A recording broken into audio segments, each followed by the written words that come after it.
YouTube, what is going on, guys? Today, as you clicked on the video for, today I'm reviewing Microsoft's E3 conference, and then in another video I'm going to review the Sony's press conference, and then in the next video I'm going to review the publisher's press conference, and then the next thing I'm going to rank them and give you why I think who won E3, what press conference was the best, and all that good stuff. So let's go ahead and start off with Microsoft. Now Microsoft, as always, has a lot going in. They have a lot on the right here. Of course, with it being Sony masterly kicking ass, as always. So first of all, let's start this off by saying this. Microsoft had a really awesome showing. They kick it off with a couple of tech announcements in the Xbox S. Now it's gonna have in an internal power brick. It's gonna have 4K video for like YouTube, Netflix, all that good stuff. And then it's also gonna have a little like AR adapter. They got rid of the Connect port as well. Basically you have to buy an adapter for you to plug in your Connect if you want it, which basically signifies that the Connect is officially dead. And it's gonna be basically not that much more powerful. It's basically the same exact console, but you know, better, a tad bit better. And it's $300 in the US, and I believe it comes out in August, so we'll see how that goes. I don't think this was definitely a smart move. It's 40, and the big thing about it is, as I didn't mention, was that it's 40% smaller. So Xbox One S, I'm not gonna buy one, and I'll get to that here in a second. Actually, let's go ahead and at the end of the conference now, we'll get fast forwarding, we'll go back to the beginning, but they also then announced Project Scorpio. And this was a dumb move in my opinion. Now, not the idea of Scorpio, it's a very good idea for VR and it's 4K gaming and all that, okay? So, but it's stupid to announce that it's coming holiday next year, to announce this and then expect people to go buy your S. No one's going to do that, unfortunately. If you are, you're stupid. Why would you go spend... Okay, so the price of an Xbox One trade-in, let's just say you go to a pawn shop, you go anywhere, you're gonna get like maybe $100, $200 for it at most. And then yeah, it's $100, but are you really gonna pay $100 just to get something nicer for it? Whether it's GameStop, some local game shop, they're only going to give you $100 to $200 at max.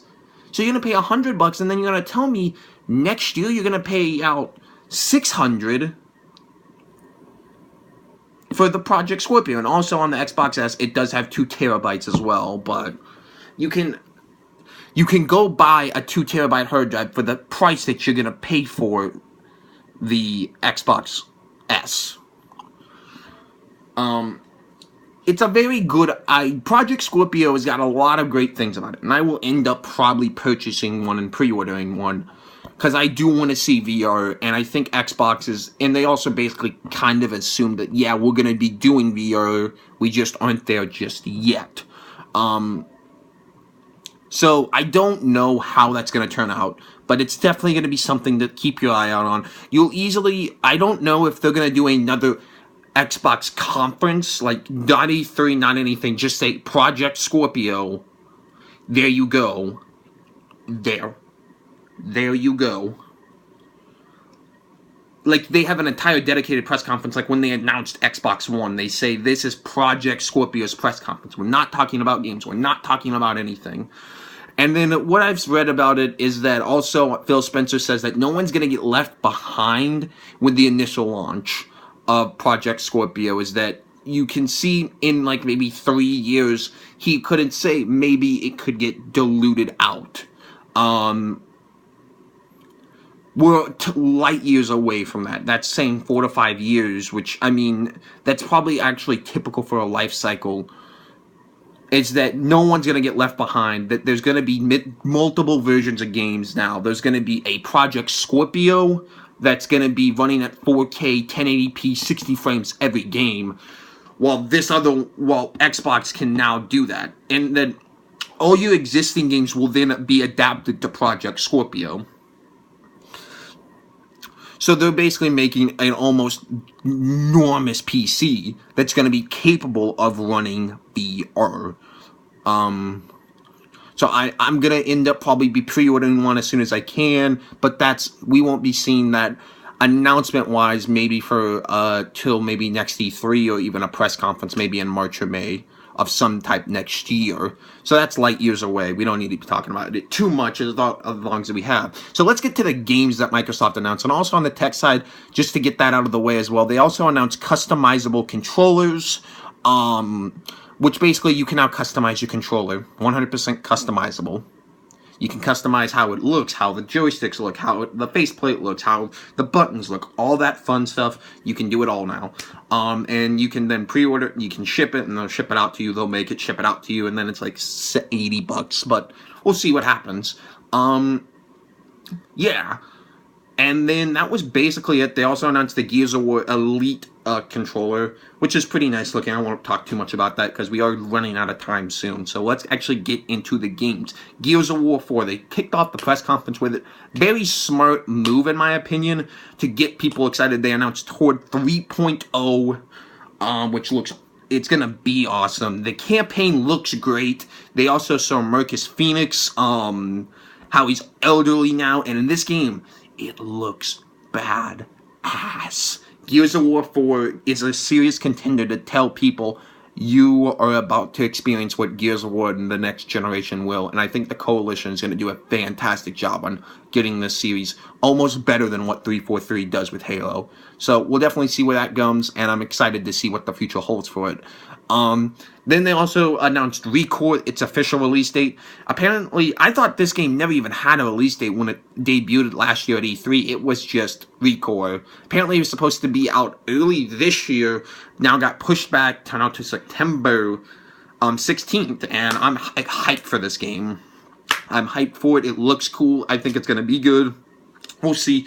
And also, one thing to kick on this, I have a conspiracy now almost that digital games are about to be a lot cheaper than what physical games are. GameStop wants $60 for it. You can go buy it digitally on the Xbox store for $40, and if you haven't somehow got a copy of the game, you can get Banjo and Kazooie Nuts and Bolts for free. I don't know why Banjo and Kazooie Nuts and Bolts, but there you go. It's cheaper digitally. So, guess we might be seeing an age of cheaper digital games. And then they also saw the Wii The Happy Few. That game looks awesome. It's going into game preview later July. Looks awesome. Can't wait to see more on that. They showed a gameplay demo. It looks scary and creepy as all hell. They also showed Inside, which is actually going to be released later this month. Looks kick-ass. Everyone that apparently a lot of the not GameStop, but Xbox higher ends have played the game and saying it's probably one of their favorite games of all time. So I'm very interested to see what happens there. Inside looks awesome. And then they had a little idea at Xbox, showed Cuphead below, a couple other things. They didn't show the Behemoths game in there, so I imagine that actually might be getting a release date soon. And yeah, we'll see definitely what this. And then they also showed Sea of Thieves, which apparently a lot of people are getting to play that behind closed doors and just saying absolutely amazing things about that. They are also showing, just from what I see of the game preview that they had on stage, it looks awesome, it looks incredible, and it looks great game. And okay. Now, this is something I do have to complain about the conference, is that they need to stop putting Forza on the main stage. Now, before I get shit talked about it, Forza is not, your key audience for Forza is not sitting there watching E3. You should announce that game either always on the pre-show, give it a 30-minute, like, just whatever, but that took up 20 minutes of the damn show. That is not damn necessary. Like, what the hell? Come on. Your key audience is, Forza does not need to get 10 to 15 minutes. Well, the Horizon always looks cool, and I might actually end up picking up Horizon out of fun, just to see how it is, because Horizon 2 was a lot of fun. I played the demo of it, that was really fun, and then I played the Fast and Furious thing, that was really good. So I might try Horizon 3 out, but it doesn't need a 20-minute demo. And then they also brought up the surprise announcement, Dead Rising 4. Apparently this is an exclusive. I never heard it. And so I was kind of weirded out. I was like, why are they bringing this back to PlayStation? This was dumb if they brought it back to PlayStation. Not just because it would just be stupid. PlayStation never played 3. You're gonna let them continue that? That's just dumb. 3 was a pretty big thing for Dead Rising. So, yeah, they announced it. It got leaked. I couldn't be as hyped as I wanted to be. That was one big thing that Microsoft did lack, was hype, because a lot of their stuff ended up getting leaked through everything. And it was kind of disappointing, but Dead Rising 4, I'm hyped as hell for this game. I can't wait to play it. I'm going to be reviewing it 100%. I might probably will do a Let's Play for it. I love Dead Rising. I love that game to death. I love the franchise. I can't wait. And it looks awesome. Frank Welcher's back with pictures. It's going to be great. They also showed Scalebound. And a lot of my friends are saying this game isn't going to be as good as what it looks. But this game is going to be awesome. Awesome. I just have a gut feeling Platinum is going to do this game right. They showed a boss from the game. This looks absolutely mind-blowing, and especially with the 4-player co-op they showed off. This game looks incredible. I can't wait for Microsoft to bring this game out. It's going to be out in early 2017. Now, this wasn't shown at the press conference, but they did announce a couple things. They announced Phantom Dust remastered, but they still say the reboot of Phantom Dust is coming, but right now they are working on a remastered of the original Phantom Dust, which I'm all in, because I actually thought the game looked cool, just needed more time. And then they also announced